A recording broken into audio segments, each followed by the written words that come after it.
nos dice la fracción segunda, los abogados patronos o asesores legales de las partes, sean o no apoderados, deberán acreditar ser abogados o licenciados en Derecho. Lo que comentábamos también hace unos días, a partir de la reforma de noviembre de 2012, se profesionaliza la materia laboral y se exige como un requisito precisamente el de que las partes que comparezcan a representar, pues sean precisamente abogados.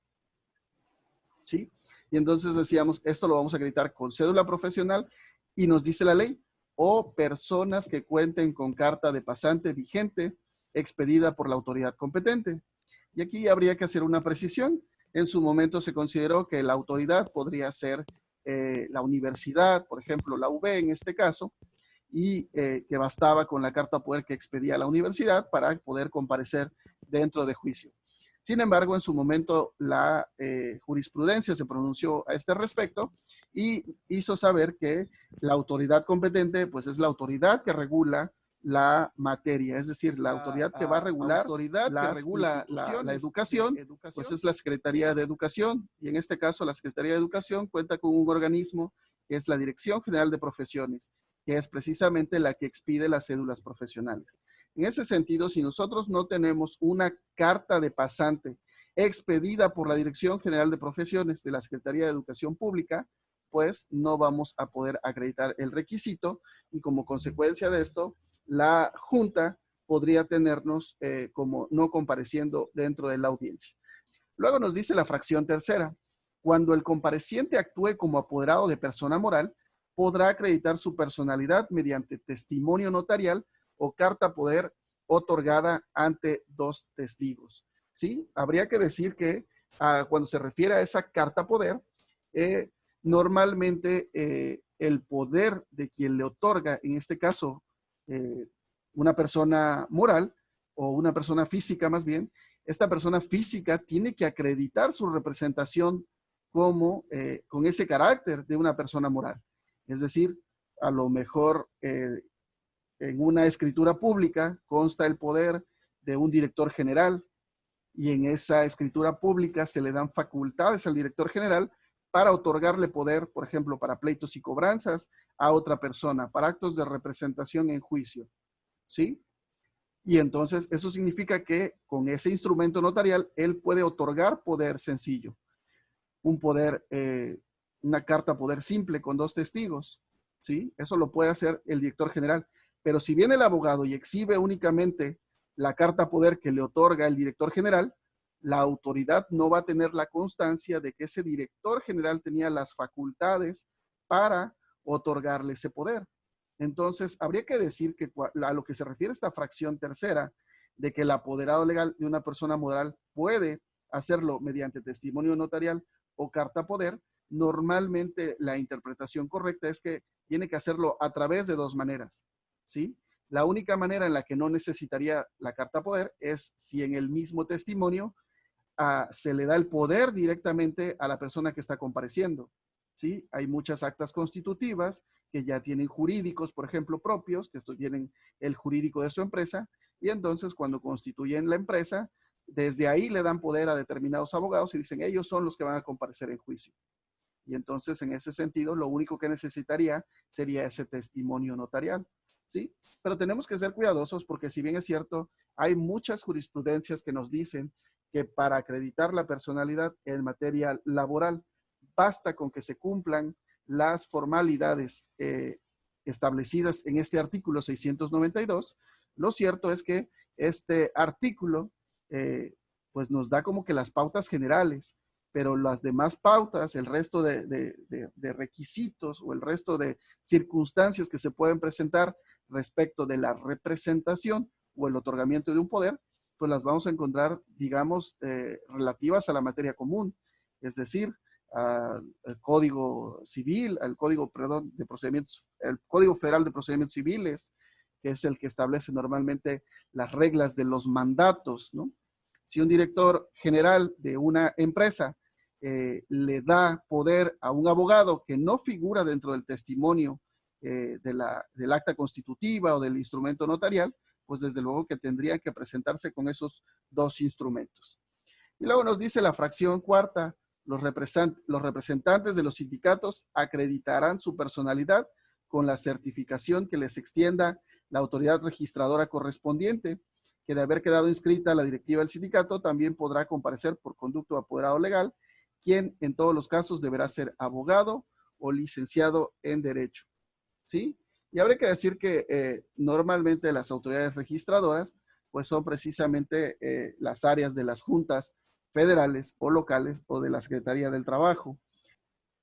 Luego nos dice el artículo 693, y esto es algo de lo que platicábamos cuando hablábamos de el desarrollo de la audiencia inicial, porque el artículo 693, si ustedes pueden leer aquí su contenido, nos dice, las juntas podrán tener por acreditada la personalidad de los representantes de los trabajadores o sindicatos, federaciones y confederaciones, sin sujetarse a las reglas del artículo anterior, siempre que de los documentos exhibidos lleguen al convencimiento de que efectivamente se representa a la parte interesada. Y habría que decir que entonces este artículo nos da una especie de antinomia entre ambas reglas, en las que nos dice por un lado cuáles son las formas de acreditar la personalidad y por el otro dice no, basta con que yo de los documentos tenga, por decir así, la comprobación de que efectivamente se representa a la parte que a ustedes les interesa y con esto basta. Sin embargo, en la práctica, normalmente las autoridades suelen de alguna manera inclinarse hacia el cumplimiento de las formalidades del 692. Luego nos dice el artículo 694, los trabajadores, los patrones y las organizaciones sindicales podrán otorgar poder mediante simple comparecencia, previa identificación ante las juntas del lugar de su residencia, para que los representen ante cualquier autoridad del trabajo. La personalidad se acreditará con la copia certificada que expida la misma. A diferencia de las reglas del artículo 692, este artículo 694 establece otra forma de acreditar la personalidad, a la que solemos denominarle poder por comparecencia. Es decir, en este caso, por ejemplo, va el trabajador con su abogado y al momento de hacerse presentes en la audiencia, le dice a la autoridad, aquí estoy y aquí está mi abogado. ¿Sí? Y entonces, en lugar de exhibir la carta poder, lo que va a ocurrir es que ahí en la comparecencia, el actor, la persona trabajadora, el operario, el obrero, le va a decir a la autoridad, en este momento le otorgo poder a este abogado, ¿sí?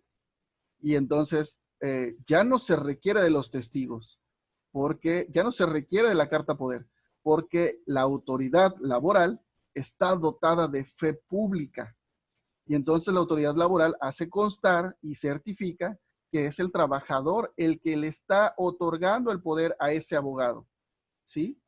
Al dar esa constancia es una constancia de fe pública, ¿sí? Tiene esa calidad ese funcionario para poder certificar que así ocurre. Y lo mismo ocurre respecto de las personas morales. El único detalle, volvemos a lo que comentábamos hace un rato, es que tratándose de personas morales, podría comparecer el representante legal de Coca-Cola, por ejemplo, en el ejercicio que poníamos, podría comparecer el representante legal de Coca-Cola y llevar su gafet, si estuviéramos, por ejemplo, lo que dice el 693, en el que dice, basta con que de los documentos exhibidos se llegue al convencimiento de que efectivamente se representa a la parte interesada. Y entonces llega el director general de Coca-Cola y dice, mira, aquí está mi gafet, yo soy el director general. Lo cierto es que, según las reglas relativas a la personalidad, en casi todas las materias, pues eso no nos daría un verdadero convencimiento de que esta parte representa los intereses de la parte demandada. Y entonces, sí, el director general podría otorgar poder ahí por simple comparecencia, pero él tendría que acreditar a su vez que tiene ese poder, que tiene esa facultad para derivar la personalidad en otra persona más. ¿Qué significa esto? Que quien compareciera en este caso como apoderado legal, como representante, ya sea gerente, director, supervisor, coordinador, lo que sea de Coca-Cola, él sí tendría que acreditar a través de un poder que tiene esas facultades, en su caso, para ahí en la junta darle poder por comparecencia a un abogado determinado. Luego nos dice entonces el artículo 695, los representantes o apoderados podrán acreditar su personalidad conforme a los lineamientos anteriores en cada uno de los juicios en que comparezcan, exhibiendo copia simple fotostática para su cotejo con el documento original o certificado por autoridad, el cual será devuelto de inmediato, quedando en autos para debida copia, quedando en autos la copia debidamente certificada, y la cual se va a engrosar, ¿no? Se queda ahí. Entonces decíamos, normalmente cuando exhibo un poder, este tiene que ser original. Cuando exhibo la carta poder, tiene que ser con firmas autógrafas, ¿sí? Si por alguna razón necesitáramos que se nos devuelva ese original, en el caso de los instrumentos notariales, lo que se hace normalmente es, se exhibe la copia certificada o el original, acompañada de una copia simple. Y le pedimos a la autoridad que la certifique, porque decíamos, la autoridad tiene esa facultad certificadora porque está dotada de fe pública. Y entonces ella puede certificar que la copia simple coincide exactamente con la copia que se exhibe en copia certificada o en original. Y bueno, una vez que realiza esa certificación, nos puede ser devuelta la que necesitemos. Luego nos dice el artículo 696, el poder que otorgue el trabajador para ser representado en juicio se entenderá conferido para demandar todas las prestaciones principales y accesorias que correspondan, aunque no se exprese en el mismo. Nos dice el 697, siempre que dos o más personas ejerciten la misma acción u opongan la misma excepción en un mismo juicio, deben litigar unidas y con una representación común, salvo que los colitigantes tengan intereses opuestos. Y hay una forma, hay una figura, podríamos decirle, de la teoría general del proceso que se refiere a este fenómeno. Lo que se llamaba litisconsorcio. Jenny Espíndola, tiene usted 2 puntos. Efectivamente, en la teoría general del proceso nos dice que este interés que une a las partes, esta condición de demandadas o de actoras en las que se encuentran unidas, efectivamente se denomina litisconsorcio.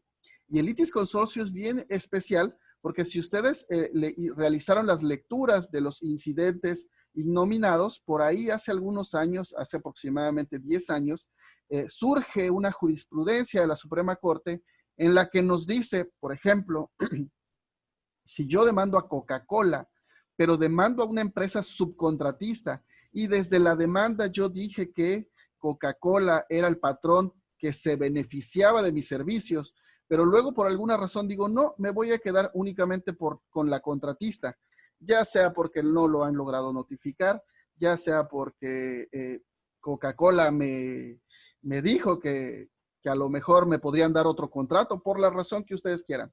Pero si alguien, por ejemplo, llegara a desistirse de Coca-Cola y en la demanda se ve que hubo una relación que establecida y sobre la cual se le reclama con el mismo carácter que a una empresa subcontratista, entonces por ahí la Corte dijo, opera el litisconsorcio pasivo necesario y entonces al desistirse de uno, tiene que tenérsele por desistido del otro, por existir precisamente ese litisconsorcio pasivo necesario.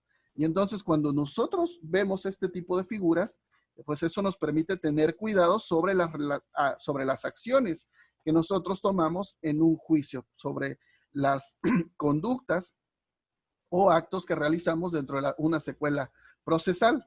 Eso venía ahí en su lectura de los incidentes innominados y entonces surge un incidente para calificar ese litisconsorcio o el alcance de ese litisconsorcio que se llegó a denominar, digo, no hay una denominación específica porque precisamente por eso los incidentes innominados son innominados. En la primera porque no tienen un nombre propio y la segunda porque precisamente la ley no los contempla y no les atribuye una denominación específica. Y entonces surge, decíamos, ese incidente innominado de desistimiento por alcance en el litisconsorcio pasivo necesario. ¿Sí? Entonces, ojo con eso, ¿no? Ok. Luego nos dice, si se trata de las partes actoras, el nombramiento de representante común deberá hacerse en el escrito de demanda o en la audiencia de conciliación, demanda y excepciones, ofrecimiento y admisión de pruebas. Eso es cuando la audiencia era trifásica, ahora solo es, decíamos, conciliación y demanda y excepciones. Y ese nombramiento se puede hacer, decíamos, en el escrito también de la contestación de la demanda, obviamente en el caso de los demandados, o en la audiencia a que se ha hecho en mención.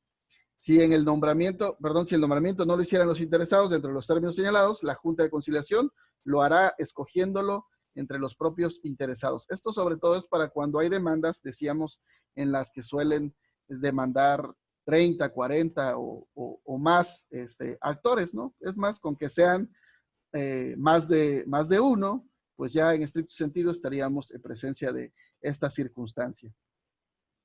Y hay veces que es muy común, sobre todo cuando alguna empresa efectúa algo que es muy mal llamado como recorte de personal, que no es otra cosa más que despidos masivos. Coca-Cola dice, tengo demasiados choferes, ahorita hay contingencia y no estoy vendiendo, y entonces lo que hago es despido 20 trabajadores. Y entonces resulta que estos 20 trabajadores van con el mismo abogado, ¿no? Y entonces el abogado hace una sola demanda en donde establece las prestaciones o reclamos de 20 personas, ¿no? Y entonces cuando la Junta ve esto, dice, hoy son 20 trabajadores, pues hay que nombrar un representante común.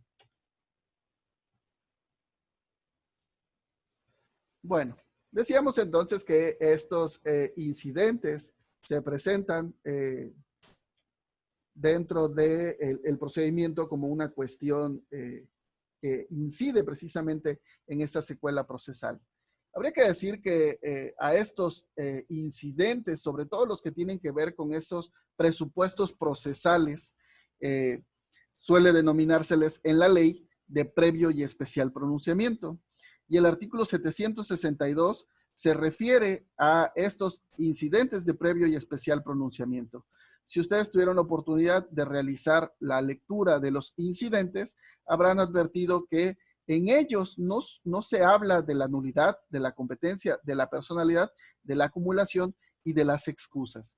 Y la razón por la que no se habla de ellos es porque la doctrina clásica, Néstor de Buen, Trueba Urbina, Mario de la Cueva, los grandes clásicos del derecho laboral y obviamente del derecho procesal, han hablado abundantemente sobre estos incidentes. Entonces, basta con que vayamos a cualquier libro de los considerados de los clásicos para que nosotros encontremos muchas opiniones y valoraciones acerca de estas figuras de los incidentes de previo y especial pronunciamiento.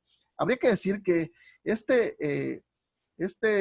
esta denominación de previo y especial pronunciamiento de alguna manera queda ya cuestionada con un criterio que emitió el año pasado la Suprema Corte de Justicia, en el que dijo que a diferencia de lo que sucedía durante muchísimos años, que era que estos incidentes paralizaban el procedimiento hasta en tanto no se resolvieran, la Suprema Corte dijo no, si bien es cierto, tienen que resolverse como una cuestión previa, dice, pues esto tiene que ocurrir antes de que se dicte la sentencia, pero si no fuera así, dice, pues el procedimiento puede continuar y mientras se resuelva el incidente antes de que se dicte el laudo en lo principal, pues se cumple ese requisito de previo y especial pronunciamiento. Y entonces lo que nos decía la Suprema Corte era que el procedimiento no debía paralizarse como consecuencia de la interposición de ninguno de estos incidentes. Y entonces eso cambió de manera radical la forma de las juntas de tramitar estos incidentes. Y bueno, ahora habría que decir que aun cuando se presenten, pues lo que va a generar es un fenómeno pues un tanto curioso.